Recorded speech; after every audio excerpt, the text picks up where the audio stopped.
দেখি আজকে জাল ফেলে কোনো মাছ পাই কিনা। মাছ পেলে আজকে কিন্তু মজাদার একটা ভর্তা রেসিপি করব। ওরে দেখো তো কত বড় একটা টাকি মাছ ধরা পড়েছে। হায় রে, এত বড় টাকি আমি আগে কোনোদিন দেখি নাই। ধীরে কেটো, না হলে মাছটা পিছলে যাবে। হ্যাঁ, তুইও সাবধানে কেটে নে, হাত যেন না লাগে। নে ভালো করে ধুয়ে নে, যেন ছাই না থাকে। হ্যাঁ, এখন একদম পরিষ্কার হয়ে গেল, চকচক করছে দেখ। আস্তে আস্তে পুরাই, তবেই গন্ধটা আসবে ঠিকঠাক। আমি তাপটা একটু বাড়াই, তুই দেখে নে যেন পুড়ে না যায়।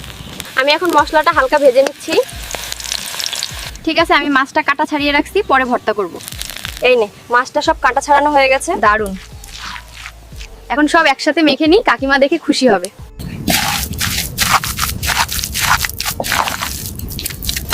দেখো বন্ধুরা, দিদির মেয়ে কত মজা করে ভর্তাটা করেছে। বন্ধুরা, ভিডিওটা ভালো লাগলে লাইক, কমেন্ট আর সাবস্ক্রাইব করে দিও।